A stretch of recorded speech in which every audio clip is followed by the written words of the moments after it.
नमस्कार मेरे प्यारे साथियों, आप सभी का दिल खोलकर स्वागत है एम क्लासे यूट्यूब चैनल पर। जैसा कि आप सभी को पता है, हमने 12th फिजिक्स सेकंड बुक का चैप्टर नंबर 9 कण प्रकाशिकी एवं प्रकाशिकी यंत्र स्टार्ट कर रखा है। आज इस चैप्टर की ये सेकंड क्लास है और आज किस क्लास के अंदर हम बेसिकली 3 टॉपिकों को भाई डिस्कस करेंगे। पहला टॉपिक होगा प्रतिबिंब बनाने के नियम। देखिए, इसके बाद हम आगे इस चैप्टर के अंदर उत्तल दर्पण और अवतल दर्पण से किसका निर्माण पढ़ेंगे भाई? प्रतिबिंबों का निर्माण पढ़ेंगे। जब वहां पर हम प्रतिबिंबों का निर्माण करेंगे तो वहां पर हमें प्रतिबिंब बनाने के नियमों की आवश्यकता पड़ेगी। तो उससे पहले मैं आप सभी को पढ़ा रहा हूं प्रतिबिंब बनाने के नियम। आज का ये पहला टॉपिक होगा।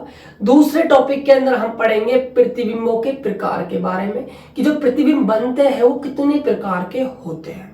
और देन हम थर्ड टॉपिक आज पढ़ेंगे चिन्ह परिपाटियां। दर्पणों से संबंधित चिन्ह परिपाटियां है कि भाई कब कौन सी दूरी हमें माइनस की लेनी है और कब कौन सी दूरी हमें प्लस की लेनी है। तो आज किस क्लास के लिए हम 3 टॉपिक डिस्कस करने जा रहे हैं और ये तीनों ही टॉपिक आगे इस चैप्टर के बाद थीम डिसाइड करेंगे। तो इसीलिए आज का ये वीडियो आप बिल्कुल मिस मत कीजिएगा। और आप सभी के लिए भी इतनी मेहनत जारी है तो आप सभी से हाथ जोड़ के एक ही निवेदन करना चाहूंगा कि यार प्लीज चैनल को सब्सक्राइब कर दीजिए और जितना हो सके यार आप सभी सपोर्ट कीजिए। यदि आप सपोर्ट करोगे तो ही हम आपके लिए कुछ और अच्छे अच्छे कंटेंट लाएंगे और हमें अंदर से क्या है मोटिवेशनल मिलेगा। ठीक है, कहते हैं जो रख हौसला वो मंजर भी आएगा, प्यासे के पास चलकर समंदर भी आएगा, यूं थक कर रहा बेटे मंजिल के मुसाफिर, मंजिल भी मिलेगी, मिलने का मजा भी आएगा। तो स्टार्ट करते हैं आज की सेशन। देखिए, प्रतिबिंब बनाने के नियम के अंदर 4 नियम है। कितने नियम है प्रतिबिंब बनाने के? 4 नियम है। चारों नियमों को मैंने बोर्ड पर पहले से लिख रखा है। अब मैं एक एक करके आपको एक्सप्लेन करता हूं, देखिएगा ध्यान से। देखिए, जब प्रकाश किरण मुख्य अक्ष के समांतर आती है तो परावर्तन के बाद मुख्य फोकस बिंदु से गुजरती है या गुजरती हुई प्रतीत होती है। समझिएगा कैसे। देखिए, 2 प्रकार के आपने दर्पण पढ़े हैं। ठीक है, गोली दर्पण की मैं बात कर रहा हूं। यदि आप इसकी बाहर से पॉलिश कर देते हो तो ये आपका बन जाएगा भाई अवतल दर्पण, राइट। और इसमें आप जब पॉलिश अंदर से कर देते हो तो ये आपका बन जाता है उत्तल दर्पण।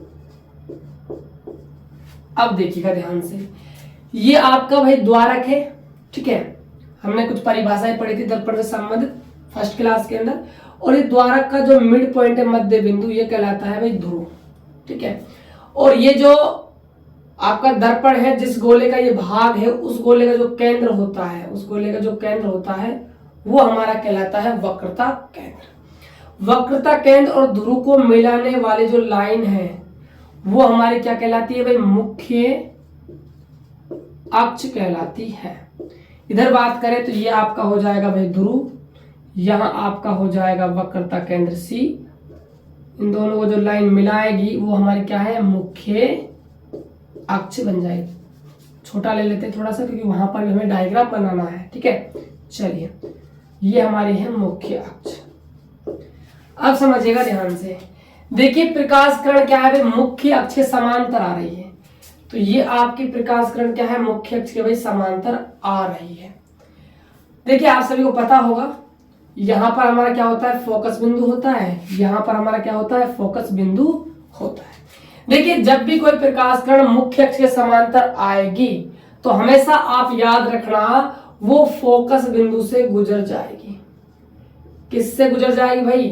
फोकस बिंदु से गुजर जाएगी। ये रूल है किसका? प्रतिबिंब बनाने के नियमों का। ठीक है, अब देखिए, इसमें तो गुजर जाती है और एक शब्द लिखा है मैंने यहां पर, गुजरती हुई क्या है? प्रतीत होती है। देखिएगा कैसे। ये आपका उत्तल दर्पण है, ये इसकी मुख्य अक्ष है, इसके क्या है? समांतर कोई प्रकाश किरण आई। अब इसका क्या होगा भाई? परावर्तन होगा। तो परावर्तन के नियम से क्या है भाई? ये इस टाइप से क्या है? इधर की तरफ चली जाएगी। अंदर ये जा नहीं सकती। क्यों नहीं जा सकती? क्योंकि अंदर क्या है भाई? पॉलिश है। और पॉलिश है तो पॉलिश का काम क्या है भाई? प्रकाश को अपने में से पास नहीं होने देना। ठीक है, लेकिन आप इसको डॉट डॉट करके मिलाते हो इस परावर्तित किरण को, भाई ये कौन सी किरण है? आपकी परावर्तित, राइट। और जो आती है उसको हम क्या नाम देते हैं, आपतित। ये मैंने आपको पहले ही समझा दिया है, ठीक है। तो आप देखते हो यदि हम आप परावर्तित किरण को थोड़ा पीछे बढ़ाते हो तो ये कहां पर मिलती है भाई, फोकस बिंदु पर मिलती हुई क्या है, प्रतीत होती है। वास्तव में नहीं नजर आ रही, मिलती हुई प्रतीत नजर आ रही है, इसीलिए हमने यहां पर लिखा है गुजरती हुई क्या है, प्रतीत होती है। पहला पॉइंट तो है भाई ये। आई होप कि आपको अच्छे से क्लियर हो गया हो, कमेंट जरूर करना पहला पॉइंट आपको क्लियर हुआ है या नहीं हुआ। चलिए अब सेकंड पॉइंट की हम बात कर लेते हैं। देखिएगा ये आपका है भाई, पॉलिश कर दी हमने बाहर तरफ, ये तो है आपका अवतल दर्पण, अवतल दर्पण। और इस टाइप से बनाया तो ये क्या है भाई आपका उत्तल दर्पण, राइट। अब देखिएगा यहां पर है आपका ध्रुवी, यहां पर है आपका ध्रुवी, और यहां आपका वक्रता केंद्र C, इसका हो जाएगा यहां पर वक्रता केंद्र C। वक्रता केंद्र ध्रुव को मिलाने वाली लाइन जो है वो है हमारी मुख्य अक्ष, ठीक है। और यहां हमारा कहीं ना कहीं क्या है भाई, फोकस बिंदु, और यहां हमारा कहीं ना कहीं क्या है, फोकस बिंदु। अब देखिए सेकंड रूल क्या है, जब प्रकाश किरण मुख्य फोकस बिंदु से आती है, कहां से आती है भाई, मुख्य फोकस बिंदु से। लीजिए थोड़ा सा सीधा कर लेते हैं इसको, मुख्य फोकस बिंदु से क्या है भाई, आ रही है, ये आपका फोकस बिंदु है, मुख्य फोकस बिंदु से आती है तो परावर्तन के पश्चात मुख्य अक्ष के भाई समांतर हो जाती है। याद रखना हमेशा, जब भी कोई प्रकाश किरण फोकस बिंदु से आएगी तो परावर्तन के बाद क्या है, वो मुख्य अक्ष के भाई समांतर हो जाएगी। तो ये आपकी मुख्य अक्ष क्या है भाई, समांतर हो जाएगी। बात करते हैं उत्तल दर्पण में, तो देखिए यहां पर क्या है, इस टाइप से आएगी फोकस से, ऐसे हमें दिखानी पड़ेगी क्योंकि अंदर तो पास हो नहीं सकती। तो ये क्या है, मुख्य अक्ष के भाई समांतर होकर इसका क्या है भाई, परावर्तन हो जाएगा। ये है सेकंड रूल। अब बात करते हैं हम थर्ड रूल की, ध्यान दीजिएगा। पहले हम डायग्राम बना लेते हैं। ये आपका है अवतल और ये है आपका उत्तल, राइट। अब देखिएगा ध्यान से, ये आपका यहां पर क्या है, ध्रुव, ये आपका ध्रुव है, और यहां आपका वक्रता केंद्र C, और यहां पर आपका वक्रता केंद्र C। और वक्रता केंद्र और ध्रुव को मिलाने वाली जो लाइन है वो हमारी है मुख्य अक्ष। अब देखिएगा ध्यान से, जब प्रकाश किरण ध्रुव पर आती है, कहां पर आ रही है भाई, ध्रुव पर आ रही है। लीजिए इसको हम कहां डालते हैं, ध्रुव पर आती है। ध्रुव पर आती मतलब आपतित होती है या फिर आती, बात तो एक ही है। तो उतने ही कोण से क्या है भाई, ये परावर्तित हो जाती है। जितने कोण से आई है ना, उतने ही कोण से इसका क्या हो जाएगा भाई, परावर्तन। मान के चलिए आई कोण से आई है तो परावर्तन के नियम के अनुसार जितने कोण से आई है उतने कोण से परावर्तित हो गई। तो यहां पर हम कह सकते हैं कोण आई बराबर है कोण आर के, राइट। तो याद रखिएगा कभी भी ध्रुव पर आएगी जितने कोण से आई है वापस उतने कोण पर लौट जाएगी। चलिए यहां पर बात करें तो देख सकते हो ध्रुव पर आई और वापस लौट गई। तो ये आपका भाई नियम हो जाएगा। अब डिस्कस करते हैं हम फोर्थ नियम को, देखिएगा ध्यान से। सबसे पहले मैं डायग्राम बना लेता हूं। ये डायग्राम है आपका अवतल का और ये आपका डायग्राम है उत्तल का, राइट। ये है आपका अवतल और ये है आपका उत्तल। चलिएगा देखिएगा, ये आपके द्वारा का क्या है, मध्य बिंदु है ध्रुव, ये भी द्वारा का क्या है, मध्य बिंदु है ध्रुव, और ये आपका क्या है, वक्रता केंद्र C, और यहां पर आपका ये वक्रता केंद्र C। वक्रता केंद्र C और ध्रुव को मिलाने वाली लाइन है मुख्य अक्ष, ये भी आपकी क्या हो जाएगी, मुख्य अक्ष हो जाएगी। अब देखिएगा ध्यान से, यहां आपका फोकस होगा, मिड में होता है फोकस, जो बिंदु होता है वो बिल्कुल बीच में होता है C और P के बीच में। आगे जाके हम रिलेशन पढ़ेंगे फोकस दूरी और वक्रता त्रिज्या के बीच में, तो वहां मैं इसको प्रूव भी कर दूंगा। फिलहाल आप याद रख लीजिए कि बीच में है। चलेगा, अब नियम क्या कहता है देखिएगा ध्यान से, जब प्रकाश किरण वक्रता केंद्र से आती है। कहां से आती है भाई? वक्रता केंद्र से। ये आपका वक्रता केंद्र, इससे क्या है भाई? प्रकाश किरण आ रही है। और इसमें बात की जाए तो इसमें हमें ऐसे दिखाना होगा, या हम कहीं मान लेते हैं हमारा वक्रता केंद्र है, ठीक है। तो वक्रता केंद्र से आती है तो परावर्तन के पश्चात उसी मार्ग पर क्या है भाई? लौट जाती है। मतलब जहां से आई है वहीं पर क्या है? वापस लौट जाएगी। ये भाई आपका नियम है। वक्रता केंद्र से आई, वापस उसी मार्ग में परावर्तन के बाद क्या है भाई? लौट जाती है। अब देखिए ध्यान से, मैं आप सभी से क्वेश्चन पूछना चाहूंगा यहाँ पर।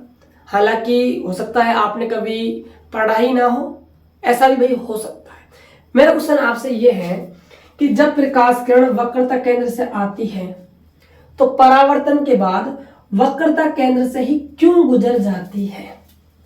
ये मेरा क्वेश्चन है आप सभी से। बताइए कमेंट बॉक्स में, ऐसा क्यों होता है? जब सी से आई तो भाई सी पर क्यों लौट गई? रीजन समझिएगा ध्यान से।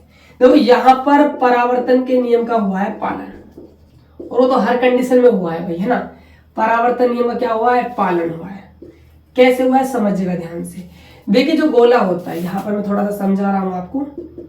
जो आपका गोला होता है, ठीक है, या वृत्त जो आपका होता है, ऐसा मान लीजिए ये आपका सी है, ठीक है, ये आपकी त्रिज्या है, ठीक है, ये टोटल आपका क्या बन जाएगा? व्यास बन जाएगा। अब ये आपकी ऐसे है स्ट्रक्चर, ऐसे आपका क्या है भाई? दर्पण है, आपने बाहर तरफ क्या है? पॉलिश कर दी।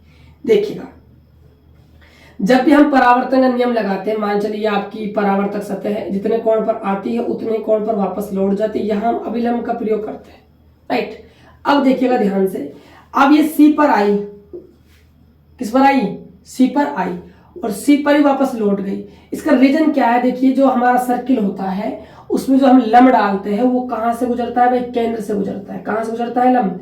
लंब हमारा केंद्र से गुजरता है। और याद करो आप, दर्पण के अंदर मैंने आपको पढ़ाया था अच्छे से कि जब भी कोई प्रकाश किरण लंबवत आपतित होती है तो परावर्तन के बाद वापस उसी मार्ग पर लौट जाती है।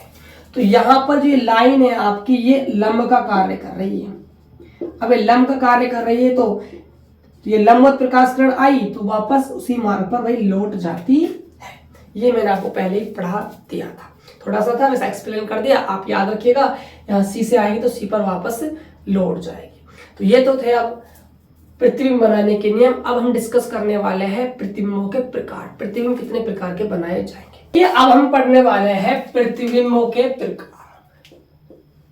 प्रतिबिंब कितने प्रकार के होते हैं? देखिए सबसे पहले आप सभी के दिमाग की जो बत्ती है, ये आपका दिमाग की क्या है? बत्ती है, वो जलनी चाहिए। आपके मन में क्वेश्चन बनना चाहिए कि सर प्रतिबिंब का जो निर्माण है वो कब होता है? प्रतिबिंब कब बनेगा? हमें कैसे पता चलेगा कि प्रतिबिंब बना है या फिर नहीं बना? क्या लॉजिक है प्रतिबिंब बनने का? तो सबसे पहले हम डिस्कस करते हुए प्रतिबिंब कब बनता है। देखिएगा ध्यान से, ये भाई आपका क्या है? अवतल दर्पण है। ये आपका फोकस बिंदु, सॉरी आपका ध्रुव, ठीक है। यहां आपका वक्रता केंद्र सी और दोनों को मिलाने वाली लाइन है मुख्य अक्ष।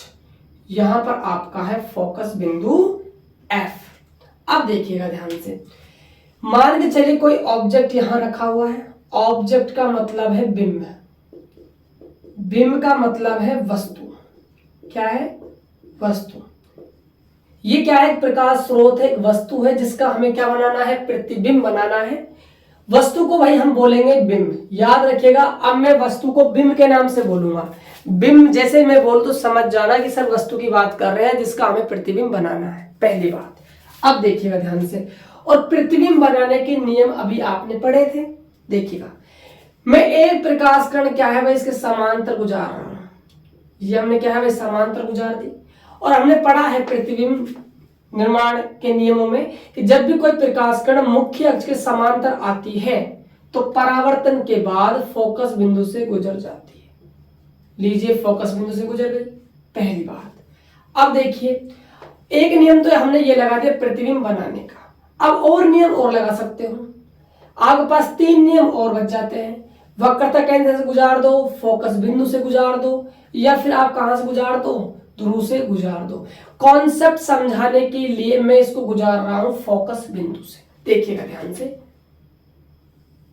जब भी ये फोकस बिंदु से गुजरेगी तो परावर्तन के बाद क्या है, मुख्य अक्ष के क्या हो जाएगी, समांतर हो जाएगी। ये आपकी समांतर हो गई। अब देखिएगा प्रतिबिंब कब बनता है। देखिए जब भी दो परावर्तित किरणें, जब दो परावर्तित किरणें, जब दो परावर्तित किरणें किसी बिंदु पर प्रतिच्छेद करती है या फिर काटती है, वहां पर प्रतिबिंब का निर्माण होता है। प्रतिबिंब का निर्माण होता है। इस पर आप लगा लीजिए स्टार, क्योंकि ये क्या है भाई, इंपॉर्टेंट बात है। देखिए ध्यान से, जहां पर दो परावर्तित किरणें काटेगी, पहली बात। अब देखिए ये आपकी पहली किरण है, ये आपकी कौन सी किरण है, दूसरी किरण है।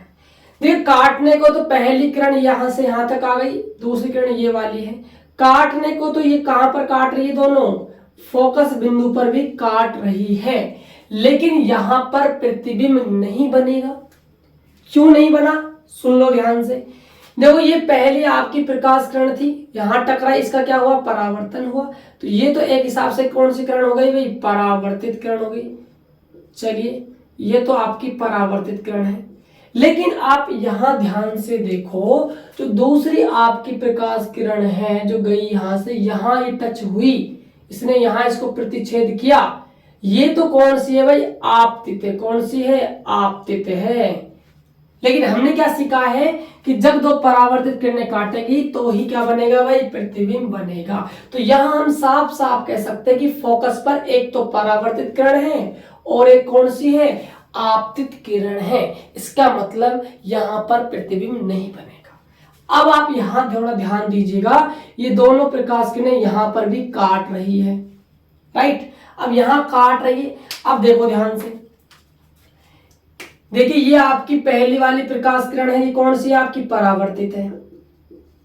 ये आपकी परावर्तित है। ये आपकी सेकंड है, यहां टकराई, इसका क्या हो गया भाई, परावर्तन। ये भी कौन सी है, परावर्तित है। तो भाई यहां पर क्या बन जाएगा, आपका प्रतिबिंब बन जाएगा। और जो ये प्रतिबिंब बनने वाला है, ये मान के चलिए वस्तु का नाम है ए बी, तो इसका नाम हो जाएगा ए डैश और बी डैश।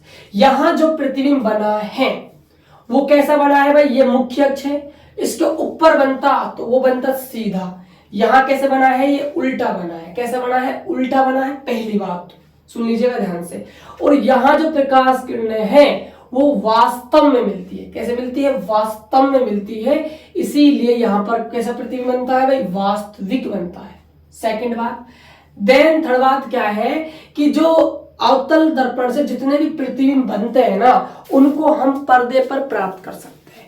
पर्दे पर प्राप्त करने का मतलब ये है कि जो प्रतिबिंब बना है, इसको आप दिखाना चाहते हो कि ये बना है या नहीं बना, तो आप क्या लगा देते हो, वहां पर एक पर्दा लगा देते हो। पर्दे पर क्या है, वो पर्दा पर वो प्रतिबिंब क्या करता है भाई, शो करने लग जाता है। तो इसका मतलब क्या है भाई, जो अवतल दर्पण है, इससे आप प्रतिबिंब पर्दे पर भी प्राप्त कर सकते हो। अब बात करते हैं उत्तल दर्पण की, ठीक है। ये तो था आपका अवतल।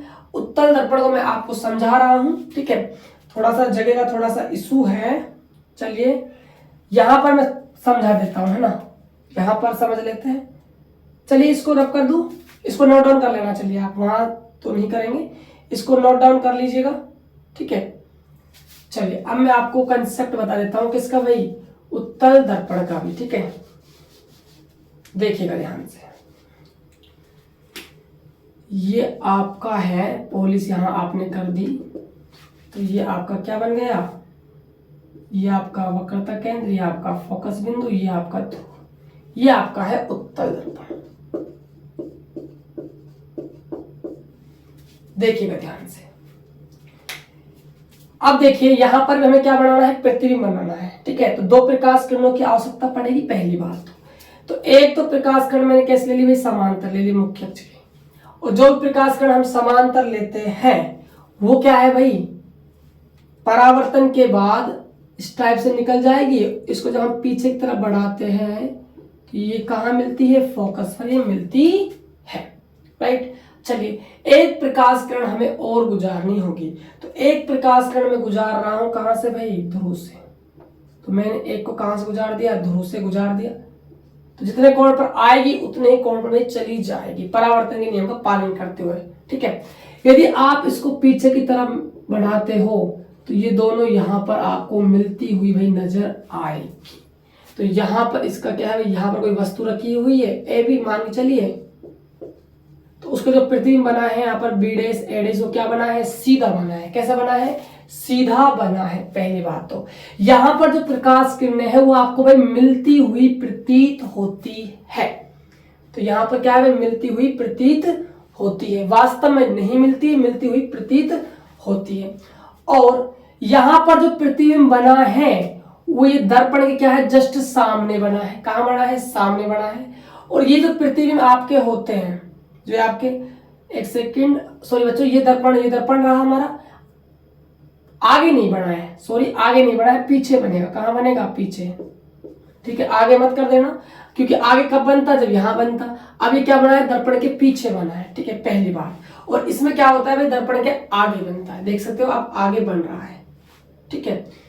चलिए, और भाई वास्तव में नहीं मिल रही, आभासी बनता है, पीछे बनता है और सीधा बनता है। कैसे बनता है, सीधा बनता है। और ये क्या है भाई, आपके आभासी प्रतिबिंब होते हैं, तो इनको हम पर्दे पर प्राप्त नहीं कर सकते, राइट। अब देखिए, अब हम पढ़ते हैं भाई, प्रतिबिंब मुख्यतः कितने प्रकार के होते हैं, दो प्रकार के होते हैं। कौन कौन से, वास्तविक प्रतिबिंब और आपका आभासी प्रतिबिंब। अभी देखिए, ये जो एग्जाम्पल मैंने आपके सामने लिया, जो डायग्राम मैंने बनाया, ये किसका है भाई, वास्तविक प्रतिबिंब का है। तो डेफिनेशन क्या बन जाएगी, जब दो परावर्तित किरणें वास्तव में मिलती है, कैसे मिलती है, वास्तव में मिलती है, तो जो बनने वाला जो प्रतिबिंब है वो आपका वास्तविक प्रतिबिंब कहलाएगा। लिख भी रखा है, देख सकते हो आप, जो जब दो परावर्तित प्रकाश किरणें वास्तव में मिलती हुई प्रतीत होती है, वास्तव में, तो बनने वाला जो प्रतिबिंब है वो वास्तविक प्रतिबिंब कहलाता है। और कुछ इसके महत्वपूर्ण जो पॉइंट है जो हमने डायग्राम के अंदर डिस्कस किए, उसको मैंने लिख रखा है, जिससे कि आप प्रॉपर तरीके से भाई नोट्स बना सको। देखिए, ये प्रतिबिंब कैसे बनते हैं भाई, उल्टे बनते हैं, देख सकते हो नीचे की तरफ बन रहे हैं मुख्य अक्ष के, तो उल्टे बनते हैं। इन्हें पर्दे पर प्राप्त कर सकते हैं। बनने वाला जो प्रतिबिंब है वो दर्पण के कहां, सामने बनता है, देख सकते हो, ये आपका दर्पण, इसके जस्ट सामने आपका प्रतिबिंब बना है। अब है सेकंड हमारा प्रकार के अंदर आभासी प्रतिबिंब। तो ये जो एग्जांपल लिया है मैंने, सेकंड जो डायग्राम है, ये आभासी प्रतिबिंब का है। यहां पर आप देख सकते हो, यहां पर जो प्रकाश किरणें हैं वो हमें मिलती हुई प्रतीत होती है। तो जब भी दो परावर्तित जो किरणें हैं वो मिलती हुई प्रतीत होती है, तो वो हमारा कहलाता है प्रतिबिंब, आभासी प्रतिबिंब हमारा बन जाता है, ठीक है। और आभासी प्रतिबिंब के अंदर जो पॉइंट बने हैं वो क्या क्या है, ये है प्रतिबिंब सीधे बनते हैं। कैसे बनते हैं भाई, सीधे। सीधे क्यों बने, क्योंकि मुख्य अक्ष क्या है भाई, ऊपर है, राइट। चलिए, इन्हें पर्दे पर प्राप्त नहीं किया जा सकता। अब ये आभासी है, जो आभासी वाली चीज होगी उसे हम भाई पर्दे पर प्राप्त नहीं कर सकते। अगला है, यह है दर्पण के क्या है भाई, पीछे बनते हैं, देख सकते हो, ये आपका दर्पण है, इसके पीछे बन रहे, आगे नहीं बन रहे हैं। आगे किससे बनते हैं, वास्तविक प्रतिबिंब के अंदर। तो ये थे भाई प्रतिबिंबों के प्रकार। अब हम डिस्कस करने जा रहे हैं मोस्ट इंपोर्टेंट टॉपिक को, गोलीय दर्पणों की चिन्ह परिपाटियां। यदि आप इन चिन्ह परिपाटियों को समझ लेते हो तो आगे का जो चैप्टर है वो आपको बिल्कुल मक्खन जैसा भाई लगना लग जाएगा। तो अब देखिएगा चिन्ह परिपाटियां। तो अब देखिए, अब हम पढ़ेंगे गोलीय दर्पण की चिन्ह परिपाटियां। देखिए, चिन्ह परिपाटियां यदि आप समझ जाते हो अच्छे से, तो ये पूरा जो चैप्टर है इसके अंदर भाई क्या चलने वाली है, डेरिवेशन चलने वाली है। और डेरिवेशन के अंदर भाई चिन्ह परिपाटी का 100% क्या है, रोल होगा। यदि आप चिन्ह परिपाटी समझ लेते हो तो वहां पर डेरिवेशन को आप चुटकियों में हल कर दोगे। यदि आप चिन्ह परिपाटी नहीं समझ पाते हो तो भूल जाना कि आप डेरिवेशन को कर पाओगे। और डेरिवेशन 4 नंबर की भाई बोर्ड एग्जाम में पूछी जाएगी, कंफर्म है। सबसे बड़ा चैप्टर है, सबसे ज्यादा नंबर का चैप्टर है। 101% है, 4 नंबर की डेरिवेशन आएगी और डेरिवेशन में चिन्ह परिपाटी काम आएगी। तो इसीलिए आप इस चिन्ह परिपाटी को भी अच्छे से समझ लीजिएगा। देखिए चिन्ह परिपाटी लगाने के ना 4 रूल है। कितने रूल है? 4 नियम है, समझना ध्यान से। पहला रूल क्या कहता है? ये बोलता है कि भाई जब भी मुख्य अक्ष पर दूरी मापी जाएगी, जब भी आपकी मुख्य अक्ष है, इस पर आप जब भी दूरी का मापन करोगे तो हम दूरी का मापन के लिए शुरुआत ध्रुव से करनी होगी। देखिए जब भी आप मुख्य अक्ष पे कोई भी दूरी का मापन करो, जैसे मान चलिए ध्रुव से लेकर फोकस बिंदु के मध्य की दूरी है फोकस दूरी f, राइट, परिभाषा अच्छे से पढ़ा है। और ध्रुव से लेकर वक्रता केंद्र के बीच की दूरी है आपकी क्या? वक्रता त्रिज्या r। तो जब भी आप मुख्य अक्ष पर किसी भी दूरी का मापन करोगे तो आपको दूरी का मापन करने के लिए आपको भाई ध्रुव पर जाकर बैठ जाना है। कहां पर बैठना है? ध्रुव पर जाकर बैठ जाना है। अब यहां से दूरी का मापन करना है। समझाओ कैसे करेंगे? मैंने कुछ लिखा हुआ है आपके सामने, वक्रता त्रिज्या, फोकस दूरी, बिंदु दूरी, सारी चीजें हम देखने वाले हैं। देखिएगा सेकंड रूल क्या है, समझिए ध्यान से।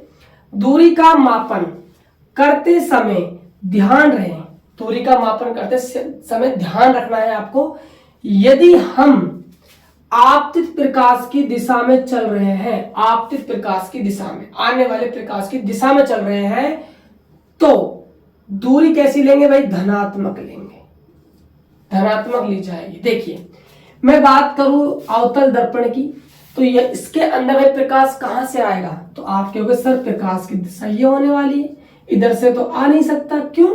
इधर तो पोलिस है, इधर से आएगा। तो ये जो डायरेक्शन है ये क्या है भाई? आपतित प्रकाश की दिशा है, आपतित प्रकाश की क्या है? दिशा है, राइट। और बात करें उत्तल दर्पण में, तो यहां से यहां तक आपकी फोकस दूरी f, ये आपकी वक्रता त्रिज्या r हो जाएगी। अब बात करें इसमें कहां से प्रकाश आएगा, तो इसमें भाई इधर की तरफ से ही आएगा, क्योंकि अंदर तो क्या है भाई? पॉलिश है, इधर से आ नहीं सकता, इधर से जाएगा। यह है आपका आपतित प्रकाश, राइट।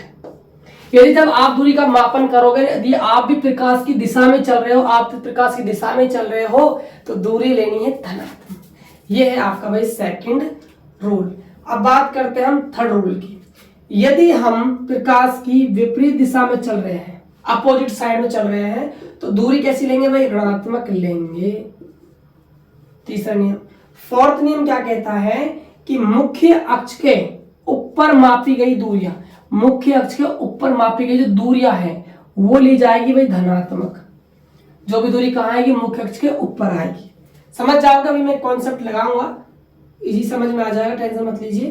तथा मुख्य अक्ष के नीचे मापी गई दूरियां है वो आपको कैसे लेनी है? ऋणात्मक। जो मुख्य अक्ष के नीचे जो दूरियां है वो कैसे लेनी है? धनात्मक, ऋणात्मक, सॉरी, कैसे लेनी है? ऋणात्मक लेनी है या होती है।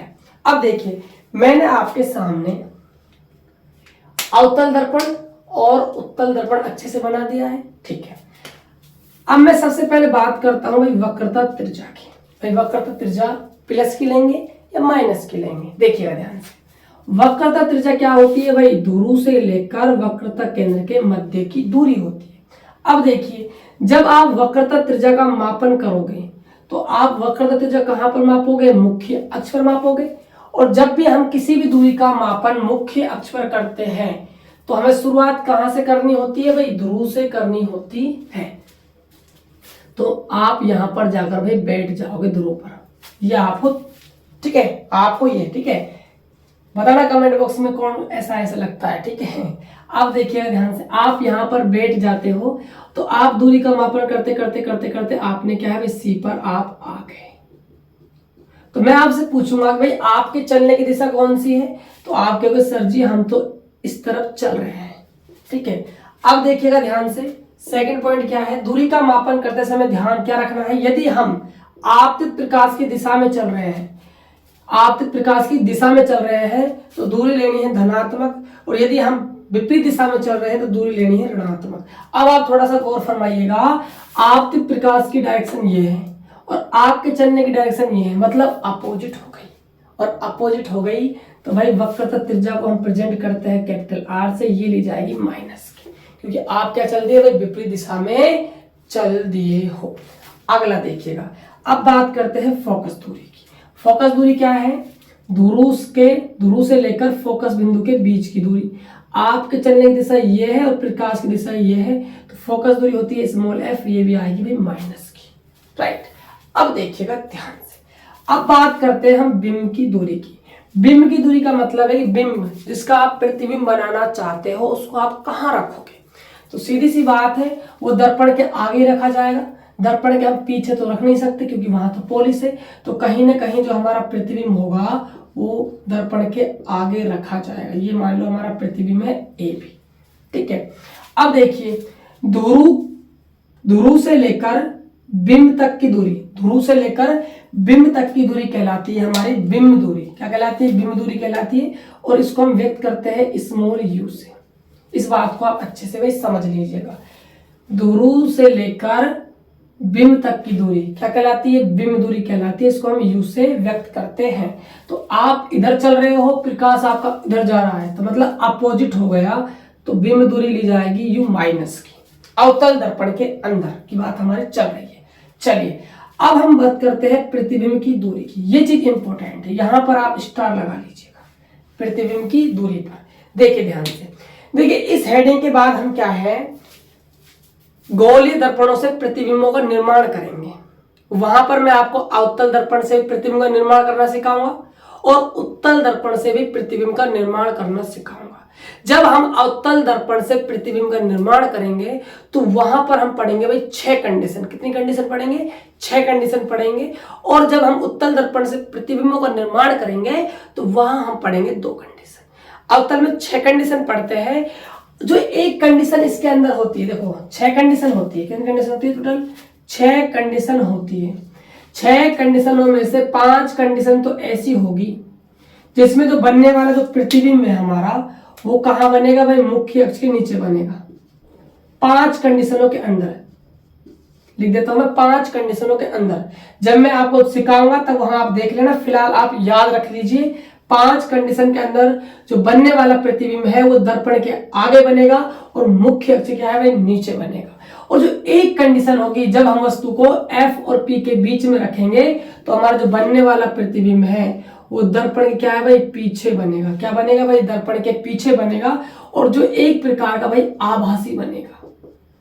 थोड़ा बहुत समझ में कम आ रहा होगा, ठीक है। जब हम प्रतिबिंब निर्माण करेंगे तो वहां पर अच्छे से क्लियर चीजें हो जाएगी। तो एक कंडीशन होती है जिसमें बनने वाला जो प्रतिबिंब होता है वो दर्पण के पीछे बनता है और कहां बनता है, मुख्य अक्ष के ऊपर बनता है। और वो कैसा बनता है भाई, आभासी बनता है। वहां हम देखेंगे अच्छे से, टेंशन मत लीजिए। अब देखिएगा ध्यान से, अब हम बात करना चाह रहे हैं प्रतिबिंब की दूरी को। देखिए तो प्रतिबिंब की दूरी होती है, ध्रुव से लेकर प्रतिबिंब तक की दूरी को कहा जाता है प्रतिबिंब दूरी। इसको व्यक्त किया जाता है v से। इसको v से u से बिंब दूरी, v से प्रतिबिंब दूरी। अब देखिएगा ध्यान से, और यहां भी हमारा प्रतिबिंब बनता है, यहां से यहां तक की दूरी भी क्या हो जाएगी हमारी, v हो जाएगी। अब देखिए 5 कंडीशनों की हम बात करें तो प्रतिबिंब हमारा यहां बन रहा है, तो ध्रुव से लेकर प्रतिबिंब तक की दूरी क्या कहलाएगी, प्रतिबिंब दूरी कहलाएगी। आप इधर चल रहे हो, प्रकाश आपका ऐसे जा रहा है, मतलब अपोजिट हो गया, तो यहां से हम कह सकते हैं कि जो हमारे प्रतिबिंब की दूरी है वो किसकी आएगी भाई, नेगेटिव भी आएगी। और बात करें यहाँ पर तो देखो, आप जब यहां से यहां तक की दूरी का मापन करोगे तो ये भी क्या है, आपकी प्रतिबिंब की दूरी है। अब आप देखो, आप इधर चल रहे हो, मतलब आप प्रकाश की दिशा में चल रहे हो, प्रकाश की दिशा में चल रहे हो, तो दूरी आएगी आपकी भाई पॉजिटिव। यानी कि यहां से हम कह सकते हैं प्लस का v और माइनस का v हो जाएगा। तो याद रखिएगा, हमेशा अवतल दर्पण के अंदर प्रतिबिंब दूरी होती है वो नेगेटिव भी होती है और पॉजिटिव भी होती है। 5 कंडीशन में नेगेटिव, एक कंडीशन में पॉजिटिव। और उस कंडीशन में याद ये भी रख लेना कि जो प्रतिबिंब बनता है वो आभासी बनता है। और कैसा बनता है भाई, सीधा बनता है। चलिएगा अब बात करते हैं बिंब की ऊंचाई की। तो बिंब हमारा यहां रखा हुआ है, ये इसकी क्या है भाई, हाइट h। ये क्या है, इसकी हाइट है h। अब समझना ध्यान से, तो ये वाली जो दूरी है, ये वाली दूरी, ये है हमारी बिंब की ऊंचाई। बिंब की ऊंचाई। अब देखो जो बिंब की ऊंचाई है, जो बिंब की जो दूरी है, ये मुख्य अक्ष क्या है, ऊपर है। तो हमने थर्ड पॉइंट डिस्कस किया है कि यदि हम प्रकाश की, कहाँ गया वो पॉइंट हमारा, हाँ ये जी, फोर्थ पॉइंट के अंदर मैंने दोनों पॉइंट डिस्कस कर दिया था कि मुख्य अक्ष के ऊपर मापी गई जो दूरी होगी वो कैसी होगी भाई, धनात्मक होगी। तो ये दूरी कहाँ है, मुख्य अक्ष के ऊपर है, तो कैसी होगी, धनात्मक, पॉजिटिव। और बिंब जो दूरी होती है उसको हम व्यक्त करते हैं h से, किससे, h, स्मॉल h से व्यक्त किया जाता है। अब बात करते हैं प्रतिबिंब की ऊंचाई की। अब देखिएगा ध्यान से, प्रतिबिंब की ऊंचाई को व्यक्त करते हैं h डैश से, ये भी h डैश हो जाएगा, ये भी हमारा h डैश हो जाएगा। तो आप देखोगे ये दूरी क्या है, मुख्य अक्ष के भाई नीचे है, मुख्य अक्ष क्या है, नीचे है, ठीक है। और बात की जाए यहाँ जो प्रतिबिंब बन रहा है हमारा, ये क्या है भाई, मुख्य अक्ष के ऊपर है। तो हम यहाँ साफ साफ दिखाई दे रहा है हमें कि हम कह सकते हैं जो प्रतिबिंब की जो दूरी है, सॉरी प्रतिबिंब जो ऊंचाई है h डैश, प्लस की भी होगी और किसकी होगी, माइनस की भी होगी। तो याद रखिएगा हमेशा जीवन में जो हमारा अवतल दर्पण है उसके अंदर जो प्रतिबिंब की दूरी जो और जो प्रतिबिंब की ऊंचाई है वो प्लस माइनस दोनों में होती है। अब हम बात करते हैं अवतल दर्पण के लिए। देखिए जब हम अवतल दर्पण से प्रतिबिंबों का निर्माण करेंगे तो इसके अंदर हम पढ़ेंगे दो कंडीशन पढ़ेंगे। पहली कंडीशन होगी जब वस्तु को हम अनंत पर रखेंगे, और दूसरी कंडीशन होगी जब हम वस्तु को अनंत और पी के बीच में रखेंगे। इसके बाद वो टॉपिक है उसको हम नेक्स्ट क्लास में डिस्कस करेंगे, तो वहां पर मैं आपको अच्छे से समझाऊंगा, ठीक है। चलिए अब बात करते हैं यहाँ पर, यहाँ हमेशा जो बिंब रखा जाएगा भाई यहाँ रखा जाएगा हमेशा, इधर तो हम रख नहीं सकते क्योंकि पॉलिश है, रखना पड़ेगा इधर। अब देखिएगा ध्यान से, जब आप बिंब को यहाँ रखते हो तो इसके कारण जो दो कंडीशन है उसमें क्या है, प्रतिबिंब बनता है। तो एक तो जो प्रतिबिंब बनता है वो बन जाता है फोकस पर बिंदु आकार का, और एक यहाँ पर आपका भाई प्रतिबिंब का निर्माण होता है, ठीक है। अब ये आपका प्रतिबिंब है, इसकी हाइट को हम h डैश मान लेते हैं, इसकी हाइट को h मान लेते हैं, यहाँ से यहाँ तक की दूरी को हम u मानेंगे और यहाँ से यहाँ तक की दूरी को हम v मानेंगे, ठीक है। अब प्लस माइनस की बात करते हैं, कौन प्लस का लिया जाएगा कौन माइनस का। देखिएगा ध्यान से, बात करते हैं वक्रता त्रिज्या की। देखिए वक्रता त्रिज्या कहां पर है भाई, मुख्य अक्ष पर। तो हम मापन कहां से स्टार्ट करेंगे, ध्रुव से। ध्रुव से लेकर वक्रता केंद्र के बीच की जो दूरी है वो हमारी वक्रता त्रिज्या है। मतलब आप ध्रुव से कहां जा रहे हो, सी पर जा रहे हो, तो आपके चलने की दिशा ये है और आपतित प्रकाश की दिशा भाई यही है। मतलब आप के चलने की दिशा और प्रकाश के चलने की दिशा क्या हो गई, एक हो गई, एक दिशा में हो गई, तो मतलब प्लस की ली जाएगी, प्लस का आर। बात की जाए फोकस दूरी की तो पी से कैपिटल एफ फोकस बिंदु के बीच की दूरी, आपके चलने की दिशा प्रकाश के चलने की दिशा सेम है, प्लस का स्मॉल एफ आ जाएगा। बिंब दूरी की बात करते हैं, बिंब यहाँ रखा हुआ है तो पी से आप कहाँ जाओगे, बिंब के पास जाओगे, यहाँ से यहाँ तक की दूरी, मतलब आप इधर चले, प्रकाश इधर अपोजिट, तो माइनस का यू लिया जाएगा, ठीक है। बात करें प्रतिबिंब की दूरी वी की, तो पी से लेकर यहाँ तक जो दूरी है प्रतिबिंब तक की दूरी, ये क्या है, बिंब दूरी। तो आपके चलने की दिशा और प्रकाश के चलने की दिशा सेम है, तो ये भी आपकी प्लस की आ जाएगी। बात करें बिंब की ऊंचाई की, तो बिंब कहाँ रखा हुआ है, मुख्य अक्ष के ऊपर, तो मुख्य अक्ष के ऊपर की दूरी होती है धनात्मक। बात करें प्रतिबिंब की ऊंचाई की, तो ये जो प्रतिबिंब बन रहा है ये कहाँ बन रहा है, मुख्य अक्ष के ऊपर, तो ये दूरी भी होगी आपकी भाई धनात्मक, राइट। तो ये है भाई आपकी चिन्ह परिपाटियां। आई होप कि आपको चिन्ह परिपाटी काफी शानदार तरीके से समझ में आ गई होगी। तो दोस्तों आज के इस क्लास के अंदर इतना ही। नेक्स्ट क्लास के अंदर हम बनाएंगे प्रतिबिंबों का निर्माण करेंगे, अवतल दर्पण से भी और उत्तल दर्पण से भी। तो आज का ये क्लास आपको कैसा लगा, आप सभी हमें कमेंट के माध्यम से भाई जरूर बताना, और जितना हो सके इस वीडियो को अपने दोस्तों के पास शेयर कर देना, ताकि काफी और बच्चे भी हैं जो ऐसे लेक्चरों के लिए भाई काफी परेशान है, उनको ऐसी क्लासें नहीं मिल पाती है। तो ये हमारी भाई शुरुआत है, आप सभी के लिए एक छोटी सी पहल है कि आप सभी का जो एग्जाम है 2025 का बोर्ड एग्जाम, उसमें आपको कोई भी दिक्कत नहीं आए इस चैप्टर के अंदर से। तो हमारा तो पूरा प्रयास है और प्रयास हम ऐसे आपके लिए करते रहेंगे। तो आप सभी पे सपोर्ट बनाए रखें, चैनल को सब्सक्राइब, बेल आइकन प्रेस कर दीजिए ताकि आने वाली वीडियो की नोटिफिकेशन आपको मिल सके।